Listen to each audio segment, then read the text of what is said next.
Well, Goblins sure are popular this anime season. But hey, what a great episode we got this week. Hey everyone, welcome to my channel, it's me Gamerturk and this is Sword Art Online Alicization Explained, featuring episode 3, The End Mountains.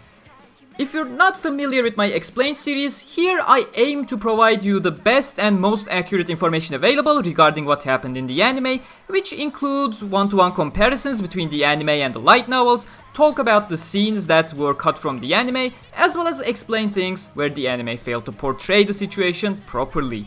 And unlike the big channels, I can actually pronounce the names correctly, and unlike them, I actually read the books and know the events properly rather than reading the manga adaptation. I'd love to see what certain channels are gonna do once the anime overtakes the manga adaptation in a couple of episodes, who are also sharing misinformation along the way without realizing, which is why I have a very negative opinion about those people. Anyways, rant over. Episode 3, The End Mountains, gives us some exposition and backstory and eventually brings us back to the icy cavern in the End Mountain range. The episode is adapted from the second half of Alicization, beginning Chapter 1 Part 3 to the half of Chapter 1 Part 4, as Kirito and Eugeo find Selka surrounded by goblins and the goblin leader. Overall, not a huge amount of content was adapted in this episode in terms of a time span, which is probably why the pacing of this episode felt a whole lot better and not much was skipped. All in all, I really enjoyed this episode, much more than the previous one, but without further ado, let's get to the explained part of this video. Episode 3 literally begins exactly where episode 2 left off, and this is completely intentional. It is to signify Kirito going to sleep and feeling like he woke up mere seconds after. Kirito ties this together with the Fluctlight acceleration feature of the Soul Translator, considering he technically and quite literally slept only mere seconds in real life time, and that's essentially what his brain perceived back in real life, which was an important bit of information not conveyed very well due to the thought process of Kirito not being adapted in this case.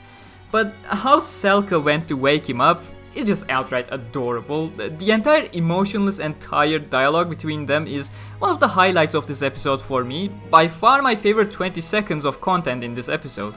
But again, this was also one of the scenes that were slightly altered, where Kirito actually did realize the person trying to wake him up could not have been Sugu before opening his eyes, instead of, hallucinating Sugu instead, thinking that Sugu would be much more harsh when trying to wake him up, like trying to pull his hair and stuff.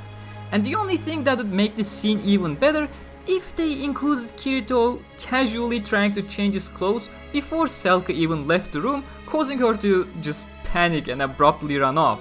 Small things like this make me a little scared that they will make even more minor alterations here and there that were small in significance, yeah, but lovely character moments in their own right, And I'm already concerned about a future scene with Selka and Kirito that the manga adaptation changed already. I do hope they stick to the source material, light novels for the anime adaptation, rather than visualizing what the manga already adapted differently, mainly because of these key character moments that I talked about and small nuances. But boy, I already talked so much over a 50-second scene. Moving on, we get to see Kirito starting to devise a course of action for his future in Underworld, which requires the help of Eugeo, an actual resident of this world. But for that, he needs to find a way to fell Giga's Cedar that was not even partially accomplished in the previous 300 plus years. But at this point, we already skipped an entire scene with Kirito and Eugeo before they left Rulid, where Kirito was provided more information about this world, mainly the time-telling bells in the town ringing with a distinct tune each hour, and the lack of a quote-unquote clock in Underworld, as Kirito called it, that confused Eugeo. Upon further describing what a clock is by Kirito, Eugeo realizes that he was talking about a divine object of time-telling, in capital letters mind you, that existed a long time ago, but the Axiom Church got rid of the device because people kept staring at it while they were wasting too much time staring at it. Well, the Axiom Church realized that way sooner than the teachers at my elementary school have, so... But, the jokes aside, the disappearance of the clock is a very key detail that you need to keep in your mind as a long-term thing, because it will come back in a reference in a very major way in the future. Also, the talk about the life point related sacred arts things, you need to keep those in mind as well, just, trust me. But here, Kirito asks if there is something better than the Dragonbone axe to, cut the tree down, and while not an axe, Eugeo does have something in mind. He carries an object that felt very heavy to him and Kirito both, the same divine object we saw back in episodes 1, Prologue 1 adaptation, the Blue Rose Sword. Eugeo told him the tale of Berkuli, his memories with Alice in the cave, with Kirito not being depicted in any of those memory pictures, as if, there was a gaping hole in his memories. Another key detail that you better keep in mind because of more than just the obvious, quote-unquote, their memories have been deleted kinda sense, but we'll get there in 20 episodes, so again, keep the memory hole in your mind. And of course, Eugeo also talks about the memory of him being frozen still by an outside force while trying to help Alice. But then Eugeo explained that one day he hoped to wield the sword, but Kirito was confident that he could right now, but still you can see it in his expression that he knew something was off. Eugeo asked if he was planning to use the Blue Rose sword to chop at Giga's Cedar, and Kirito responded with if it was forbidden via the taboo index in a snarky manner.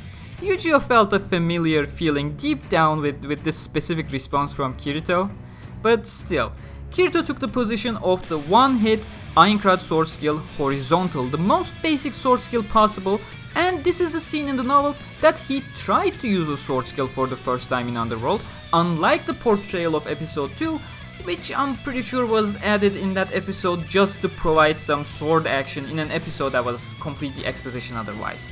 But as Kirito assumed the position, the sword glowed green, which is again a huge error on the anime side, as Kirito, even if he wanted to mind you, could not activate the sword skill in this instance and could only manually imitate the movement in this case due to something we see promptly after when Kirito checks his own Stacia window and sees his object control authority at level 38, and then of course checking the window of the sword, a class 45 object, which was the reason he wasn't able to activate the sword skill in the novels in the first place. And another huge mistake is visible if you look carefully, but god damn it, A1, you forgot to modify the object type when you copy-pasted the design of Giga Cedar's Stacia window. You can see that Kirito's window specifically states that he is a human male, but they forgot to change the type for Blue Rose Sword, so it also shows up as an object/tree. I mean, well done A1. In fact, there's a lot more to say about Blue Rose Sword's window. First off, the durability is absolutely wrong, as the window is just copied straight from Giga Cedar in the anime. Blue Rose Sword's durability should have been around 197k, and while it's high, it's significantly lower than Giga Cedar's total, which should have given you an idea as to what kind of a godly tree Giga Cedar was, compared with an actual divine object that is the Blue Rose Sword. At the very least, they paid attention to the unit ID of the weapon, but still changed it, not changed it, nevertheless, it's a bit complicated. So the original Japanese text and thus the fan translations show the unit ID as WLSS 703, which is what the anime is showcasing here as well. Where's the complicated thing, you may ask? Well, the official Yen Press translations feature the unit ID as DLSS 703 instead. Both cases stand for double-edged longsword single-handed, so the notation does make sense in both cases, but is different nevertheless, and being the detailed analyzer I am, providing you the amazing details unlike the other foxes as accurately as possible, I am obliged to mention all of these details, hope you appreciate. Back in Rulid after his shower, Kirito was having a small chat with Selka regarding Alice, and I really love this dialogue scene. It was so calm yet so bittersweet. I feel like this scene needs no explanations overall.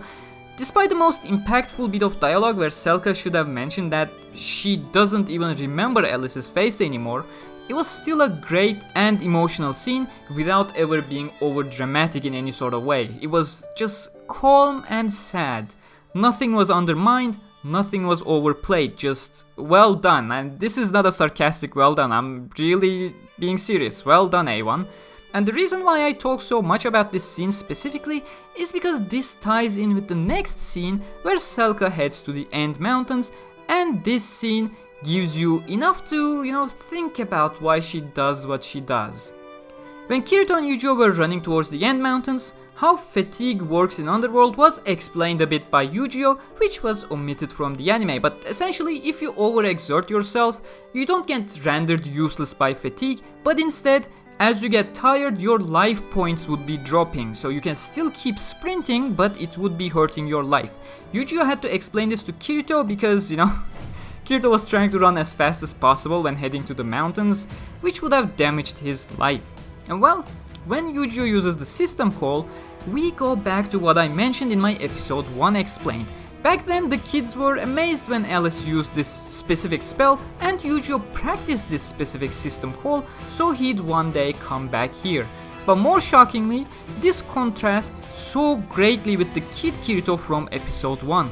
Back then, since his real life memories were completely blocked, he did not understand the system call or didn't understand what the purple face said when he was reporting Alice, mainly because he had lived 11 years in Underworld and English was not a language in Underworld. But here in episode 3, he recognizes the words and even asks Eugeo if he knows what those words mean, which Eugeo responds with that they don't mean anything, they're just spell words. But inside the cave, it's the Goblin season of anime right now, and right there a band of goblins from the Dark Territory were hiding along with their leader. They spoke Japanese, much like every other human in Underworld, and their eyes. Kirito's inner monologue in the novels highlight the fact that the look in their eyes it's not an empty look that the regular monsters in a VR MMO have. The looks the goblins have, they were real. They looked like they had weight, determination, and an actual conscience. Kirito at that point deduced that the goblins, much like Selka and Eugeo, also possessed artificial Fluctlights. This was the first instance in a long time that Kirito genuinely felt scared, preparing for a fight against actual intelligent beings. And one last thing, Eugeo didn't idiotically scream at Selka, giving away their position without a second thought. Sure, yes, in the novels, things were not going perfect either, as one of the goblins actually saw them hiding behind a rock, but still, Eugeo did not act like an idiot there. There was still some sort of a plan. But either way, next episode is titled Departure, which means we are finishing the contents of Volume 9 Alicization beginning next week. Again, if you want to have the full experience and dive into all the details, you can find Amazon affiliate links to the Sword Art Online light novels in the description, but if you don't want to read the books, that's fine. As usual, every week I'll be here providing the details you have missed much more accurately than any other anime YouTuber out there as part of the SAO Wiki. I promise, I can guarantee you that much. To shortly answer your questions that I could not answer during the flow of this video though, do I think we'll see more Easter eggs featuring the Fatal Blood cast? That's gonna be a clear no. Second question, when is Kirito gonna get a sword that we see in the opening? Well, that will be around 5 to 6 episodes from now on if the pacing stays similar to this. Third question, when do I think that we'll see Asuna and Rinko Kojiro? Episode 5, maybe the end of episode 4 as a tease, since episode 4 is supposed to wrap up the Alicization beginning book without a cliffhanger, but the cliffhanger game of the anime has been on point so far, so we may get to see a glance there at the end of episode 4 and then have them properly on screen in episode 5 with their respective chapter. But again, if you have more questions, do ask them in the comments and I will gladly answer. If you want your question featured in the videos though, you need to be a little bit fast because I aim to publish my explained videos hours after the episode airs, so you gotta have your question asked shortly after you watch the episode so I can, include them in the video before I actually publish the video.